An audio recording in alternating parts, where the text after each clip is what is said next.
Well, you remember Janet Jackson, Nipplegate? That happened before I got into radio. But after Janet Jackson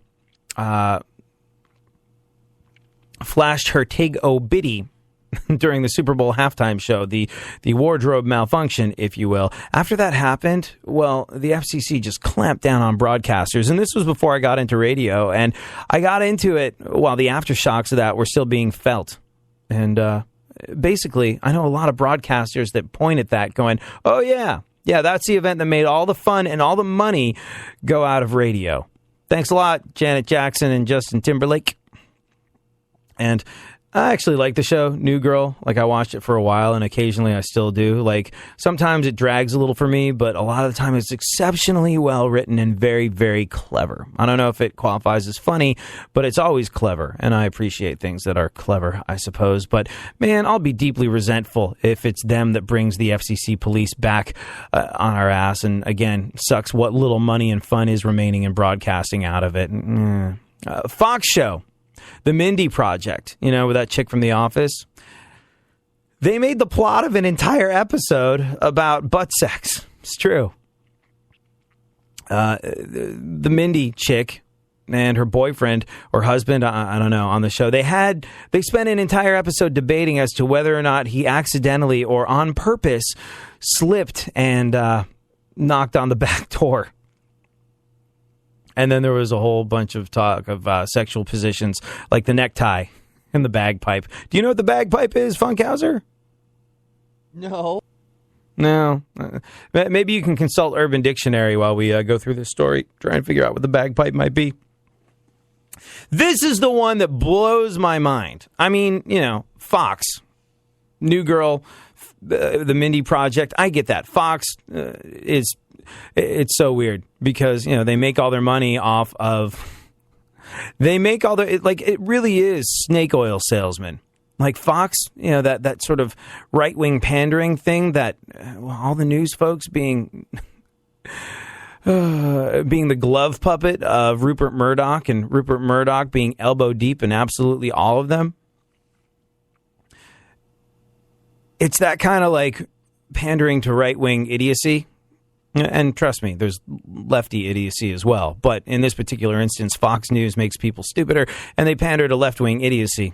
And that's okay, because, you know, it's a business and you got to make money. But I think what is mind-boggling about the whole thing is that they make the vast majority of their money off of that and off of Family Guy, which 100% challenges all of the above. It's like they're introducing the problem and then saying that they're the solution. It is snake oil sales at its best, and it's working great for the folks at Fox. So that's not really surprising that that's happening on Fox. That's really no big whoop as far as I'm concerned. But Mickey Mouse, ABC, this one kind of blows my freaking mind. And this is the one that makes me go, oh, I really don't know about that. And it comes from Disney.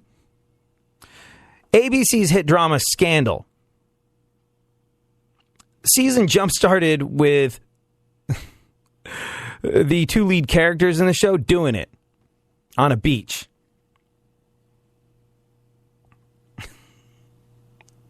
They also talked about the sex act of Eiffel Towering.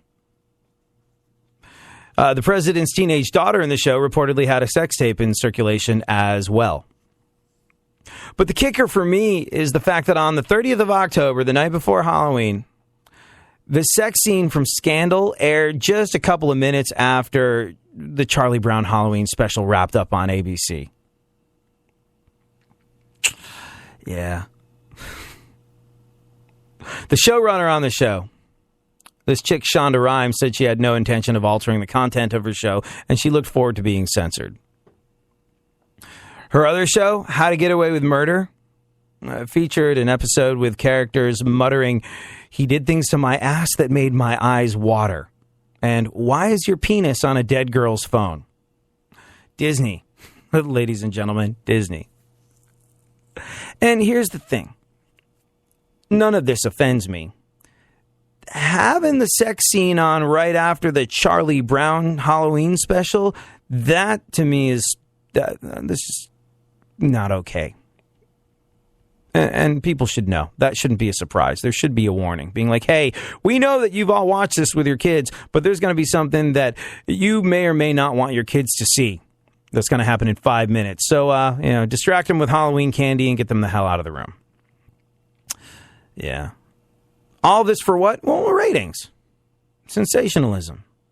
The almighty dollar. And in some instances, there's genuine creativity going on.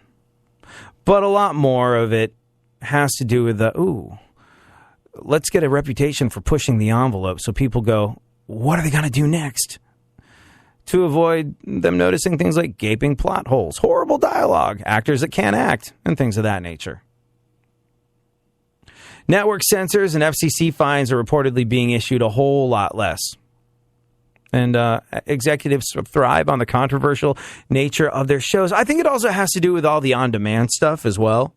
Like, you can show pretty much anything you want to on Netflix. I've been going through Family Guy. Love Family Guy. And to fall asleep at night, I've got to watch things that I've seen before.